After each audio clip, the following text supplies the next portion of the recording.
This segment of the news is brought to you by Sun Oil Limited. Welcome back. A former president of the Grand Bahama Chamber of Commerce, the latest to express concerns about the not yet disclosed details of the letter of intent between Royal Caribbean Cruises and the ITM Group for the transformation and redevelopment of the Grand Lucayan Resort and the Freeport Harbor. Our Leah Cooper has the details in this report. Former Grand Bahama Chamber President Kevin Seymour, in a release, says that the Freeport Harbor is owned by Hong Kong-based company Hutchinson Whampoa, and the Grand Lucayan was once owned by the Fortune 500 company. As you know, the government purchased the hotel from Hutchinson Whampoa for $65 million in August of last year in an effort to save Grand Bahama's economy. Well, Mr. Seymour says he's curious as to why the Chinese firm, as the ultimate parent of the Freeport Harbor Company, was conspicuously omitted when the execution of the LOI was first announced on March 27th during a press conference. He added that before any work can be done to the Freeport Harbor, Hutchison or its subsidiary would have to authorize it. He further explains that the project involves capital works to the harbor's infrastructure. The firm or its subsidiary would need to be a party to the deal. Now, the joint venture between RCL and the ITM Group is expected to invest a total of $195 million during the first phase of the project, which is expected to create some 2,000 jobs over the next 2 years. Of the $195 million, $65 million will be paid to the government for the purchase of the Grand Lucayan Resort. Now, Mr. Seymour says while he appreciates that an LOI is only an agreement for the government to enter into exclusive negotiations with this joint venture, there's a few matters that he feels still needs to be carefully considered by the National Economic Council as well as the Grand Bahama Port Authority prior to giving the green light. First, he questions how the deal will be structured and if it could be considered arm's length or incestuous, considering Hutchinson's the owner of the harbor and former owner of the hotel. He adds that on May 2nd, 2017, the former administration entered into a heads of agreement with Carnival Cruise Lines, whereby Carnival agreed to construct a cruise port in eastern Grand Bahama for $100 million. He further explains that a linchpin of the deal with Carnival involved the waiver of Hutchison's exclusive rights to all ports in Grand Bahama.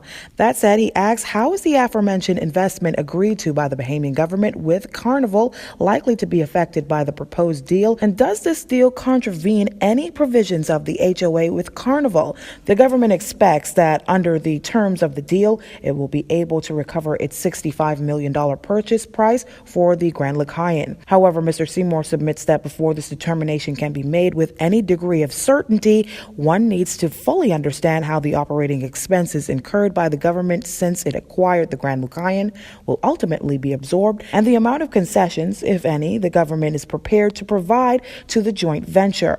With this in mind, he asks if the government's announcement is a mere legal illusion or can it potentially be economically beneficial for Grand Bahama. Reporting for JCN News, I'm Leah Cooper. Meantime, things back to normal, or as much as they can be, following Monday's industrial accident at the Grand Bahama shipyard. According to what authorities have shared, one of the canes being used to carry out repairs on the Oasis of the Seas cruise ship collapsed. 8 people were injured, non-life-threatening. State Minister of Grand Bahama Kwesi Thompson, who was on site yesterday, this morning noted that 3 to 4 of the victims have already been discharged from hospital. Now, the minister says the government has been assured that the necessary procedures were in place at the time of the incident. Their emergency procedures worked. As a result of their emergency procedures working, there was no loss of life and injuries were kept to a minimum. But an investigation has to take place and answers must come forth. And so we are unable at this time to speak to the cause of the accident. We are unable at this time to say whether there was any issue that caused what took place. This no doubt a setback for the shipyard, as the damaged dock is the primary one used for cruise ship work. Here's Deputy Prime Minister and East Grand Bahama MP Peter Turnquest on how this affects business. They do have 2 other dry docks that will continue in operation, and in fact they have some ongoing works now that will recommence this morning, and they will also be able to do work alongside the pier for works that can be done in that way. There is anticipated to be some slowdown in the amount of work that they can manage, but they do have a commitment to continue forward and to maintain as much of the employment as they can. RCL Director of Corporate Reputation, Melissa Charbonneau, has since issued a release further assuring that, as always, the safety and security remain a top priority at Royal Caribbean. We are aware, she said, of damage to the dock structure and to construction cranes, and we are assessing damage to the ship. As the ship was on dry dock for maintenance, no guests were aboard.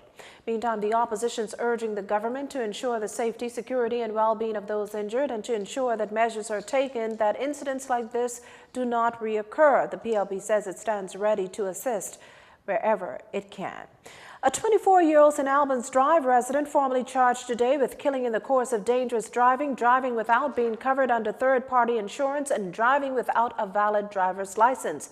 Hartman Rowe Jr. pleaded guilty to all. The particulars are that sometime around 1:30 a.m. on February 2nd, Rowe was driving a gray Nissan Primera south on Soldier Road with 3 passengers, Avery Francis, Derek Taylor, and Latura Penn, when he lost control of the vehicle and slammed into a utility pole, then a wall on Soldier Road and Spencer Court. Penn died in hospital the following day. Magistrate Cara Turnquist DeVoe today fined Rowe $10,000 or 1 year in prison on count 1, $250 or 3 months in prison on count 2, another $250 or 3 months in prison on count 3. The magistrate further advised that half the amount must be paid before he is released, with the remainder paid by June 21st, and that failure to pay the prison sentence will run concurrently. Our final story is up next.